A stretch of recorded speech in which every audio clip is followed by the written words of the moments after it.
ಮೂಲದ ಮಹಿಳೆ ಆತ್ಮಹತ್ಯೆಗೆ ಶರಣಾಗಿದ್ದಾರೆ.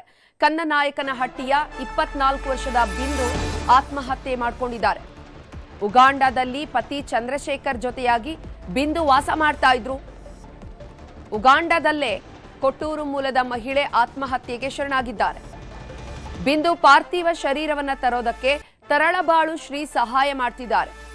ವಿದೇಶಿ ರಾಯಭಾರಿ ಕಚೇರಿಯ ಜೊತೆಗೆ ಶ್ರೀಗಳು ಸಮನ್ವಯ ನಡೆಸುತ್ತಿದ್ದಾರೆ.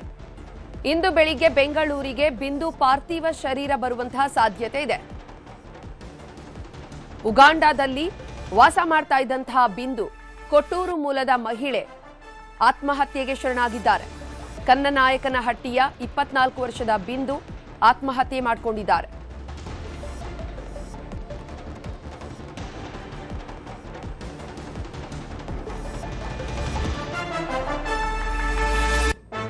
ಇನ್ನು ಈ ಬಗ್ಗೆ ಹೆಚ್ಚಿನ ಮಾಹಿತಿಯನ್ನು ನೀಡ್ತಾರೆ ನಮ್ಮ ಪ್ರತಿನಿಧಿ ಬಸವರಾಜ್. ದೂರವಾಣಿ ಸಂಪರ್ಕದಲ್ಲಿ ಜಾಯ್ನ್ ಆಗಿದ್ದಾರೆ. ಬಸವರಾಜ್, ಪ್ರಮುಖವಾಗಿ ಆತ್ಮಹತ್ಯೆಗೆ ಏನ್ ಕಾರಣ ಆಯ್ತು? ಈ ಹುಡುಗಿ ಇದ್ದಾಳಲ್ಲ, ಈ ಯುವತಿಯ ಮನೆಯವರು ಏನ್ ಹೇಳ್ತಿದ್ದಾರೆ? ಚೈತ್ರ, ವಿಜಯನಗರ ಜಿಲ್ಲೆ ಕೊಟ್ಟೂರು ತಾಲೂಕಿನ ಕನ್ನನಾಯಕನಹಟ್ಟಿಯ ಬಿಂದು ಅಂತಕ್ಕಂಥ 24 ವರ್ಷದ ಯುವತಿ ಕಳೆದ ವರ್ಷ ಅಷ್ಟೇ 2025 ಜೂನ್ ತಿಂಗಳಲ್ಲಿ ಚಂದ್ರಶೇಖರ್ ಅಂತಕ್ಕಂಥ ಯುವಕನೊಂದಿಗೆ ಪ್ರೀತಿಸಿ ಮದುವೆ ಕೂಡ ಆಗಿತ್ತು. ಮದುವೆ ಆದ ನಂತರ ಒಂದು ಉಗಾಂಡದ ದೇಶದಲ್ಲಿ ಖಾಸಗಿ ಕಂಪನಿಯಲ್ಲಿ ಒಂದು ಉದ್ಯೋಗ ಸಿಕ್ಕಿರ್ತಕ್ಕಂಥ ಹಿನ್ನೆಲೆಯಲ್ಲಿ ಇಬ್ಬರು ಕಳೆದ ವರ್ಷ ಜುಲೈ ತಿಂಗಳಿಂದ ಕೂಡ ಅವರು ಉಗಾಂಡದಲ್ಲಿ ಕೂಡ ಪತಿಯ ಜೊತೆ ಚಂದ್ರಶೇಖರ್ ಜೊತೆ ಕೂಡ ವಾಸವಾಗಿದ್ರು. ಆದ್ರೆ ಕಳೆದ ತಿಂಗಳು ಅಂದ್ರೆ ಜೂನ್ 27ರಂದು ಮಧ್ಯಾಹ್ನದ ಸುಮಾರಿಗೆ ಆ ಒಂದು ಬಿಂದು ನೇಣಿಗೆ ಶರಣಾಗ್ತಾರೆ. ವಿಚಾರವನ್ನ ಪತಿ ನೋಡಿದ ತಕ್ಷಣ ಕುಟುಂಬ ಸದಸ್ಯರಿಗೆ ಒಂದು ಮಾಹಿತಿಯನ್ನು ಕೂಡ ಕೊಟ್ಟಿರ್ತಕ್ಕಂಥದ್ದು. ಆದ್ರೆ ಆತ್ಮಹತ್ಯೆಗೆ ನಿಖರ ಕಾರಣ ಏನನ್ನೋದು ಕೂಡ ಇದುವರೆಗೂ ಕೂಡ ಸ್ಪಷ್ಟವಾಗಿಲ್ಲ. ಯಾಕಂತಂದ್ರೆ ಕುಟುಂಬ ಸದಸ್ಯರಿಗೂ ಕೂಡ ಬಿಂದು ಅವರ ತಂದೆ ತಾಯಿ ಜೊತೆ ಕೂಡ ನಿರಂತರವಾಗಿ ಫೋನ್ ಕರೆ ಕೂಡ ಮಾಡ್ತಾ ಇದ್ರು. ನಿರಂತರವಾಗಿ ಪ್ರತಿನಿತ್ಯ ಕೂಡ ಅವರು ಸಂಪರ್ಕದಲ್ಲಿ ಅನ್ನೋ ಮಾಹಿತಿ ಕೂಡ ಸಿಗ್ತಾ ಇರ್ತಕ್ಕಂಥದ್ದು.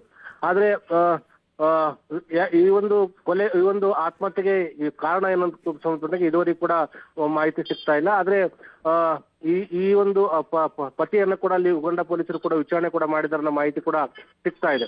ಮತ್ತೊಂದು ಕಡೆ ಮೃತದೇಹವನ್ನು ಕೂಡ ಇಲ್ಲಿಗೆ ಅಂದ್ರೆ ಕರ್ನಾಟಕಕ್ಕೆ ಕರೆತರಿಸಲ್ಪಟ್ಟಂಗೆ ಕೂಡ ಸಾಕಷ್ಟು ಕುಟುಂಬ ಕೂಡ ಸಾಕಷ್ಟು ತೊಂದರೆ ಇರತಕ್ಕಂತ ಸಂದರ್ಭದಲ್ಲಿ ಕೂಡ ತರಳುಬಾಳ ಶ್ರೀಗಳು ಕೂಡ ನೆರವಿಗೆ ಮುಂದಾಗಿದ್ದಾರನ್ನ ಮಾಹಿತಿ ಕೂಡ ಸಿಗ್ತಾ ಇರ್ತಕ್ಕಂಥದ್ದು. ಭಾರತದ ರಾಯಭಾರಿ ಜೊತೆ ಕೂಡ ನಿರಂತರವಾಗಿ ಸಂಪರ್ಕ ಮಾಡಿ ಆ ಒಂದು ಮೃತದೇಹವನ್ನು ಕೂಡ ಕರ್ನಾಟಕಕ್ಕೆ ತರಲಿಕ್ಕೆ ಕೂಡ ಮುಂದಾಗಿರ್ತಕ್ಕಂಥದ್ದು. ಇವತ್ತು ಬೆಳಗ್ಗೆ 8:50 ಬೆಂಗಳೂರು ಏರ್ಪೋರ್ಟಿಗೆ ಕೂಡ ಮೃತದೇಹ ಬರುತ್ತೆ ಅನ್ನೋ ಮಾಹಿತಿ ಕೂಡ ಸಿಕ್ಕಿರ್ತಕ್ಕಂಥದ್ದು. ಆದ್ರೆ ಈ ಒಂದು ಬಿಂದು ಆತ್ಮಹತ್ಯೆಗೆ ನಿಖರ ಕಾರಣ ಅನ್ನೋದು ಕೂಡ ಇದುವರೆಗೂ ಕೂಡ ಗೊತ್ತಾಗ್ತಾ ಇಲ್ಲ. ಯಾಕೆಂದ್ರೆ ಬಿಂದು ಅವರ ಪೋಷಕರಿಗೆ ಇರ್ತಕ್ಕಂಥ ಏಕೈಕ ಪುತ್ರಿ. ಆ ನಿಟ್ಟಿನಲ್ಲಿ ಕೂಡ ಕುಟುಂಬ ಸದಸ್ಯರು ಕೂಡ ಸಾಕಷ್ಟು ಆತಂಕಕ್ಕೊಳಗಾಗಿರ್ತಕ್ಕಂಥದ್ದು, ಸಾಕಷ್ಟು ಕಣ್ಣೀರಾಗ್ತಕ್ಕಂಥ ಪರಿಸ್ಥಿತಿ ಕೂಡ ನಿರ್ಮಾಣ ಆಗಿರ್ತಕ್ಕಂಥದ್ದು.